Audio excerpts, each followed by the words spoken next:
Sex చేస్తే మరి calories burn అవుతున్నాయి కదా, మరి దానితో మనము బాడీని బిల్డ్ చేయొచ్చా అని డౌట్ రావచ్చు చాలామందికి. So sex is different. Gym అనేది మనం ఒక కోర్ లెవెల్ అంటే మనం ఒక మోడరేట్ నార్మల్ నుంచి ఒక మోడరేట్ బాడీ బిల్డ్ చేయడానికి ఫోకస్ చేస్తుంటాం.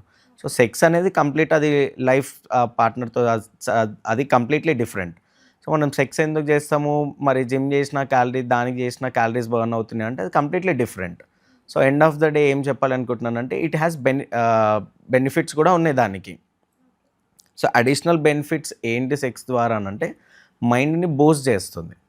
సో అదేవిధంగా కార్డియోవాస్కులర్ హెల్త్ని కూడా పెంచుతుంది. So but end of the day gym వల్ల ఏంటి అని అంటే జిమ్ చేస్తే మనకి కన్సిస్టెన్సీ, డిసిప్లిన్ అండ్ గ్లోనెస్ కానీ మజిల్ బిల్డింగ్, సో ఇది డిఫరెంట్. సో బట్ క్యాలరీస్ అనేది బర్న్ అవుతుంది end of the day.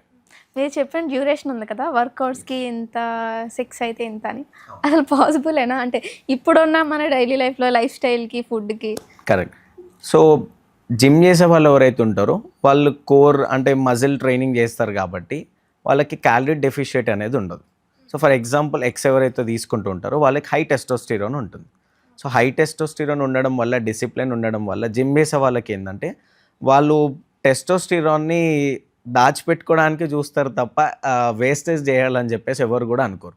So testosterone అనేది వేస్ట్ చేస్తే ఏమవుతుంది అని అంటే మనకు స్ట్రెంగ్త్ అనేది తగ్గిపోతుంది. So if in case gym చేసినా చేయకున్నా ఆటోమేటికల్లీ నైట్ ఫాల్ అనేది కూడా ఉంటుంది, మాస్టర్బేషన్ చేసుకున్నా కూడా స్పర్మ్ అనేది పోతూ ఉంటుంది.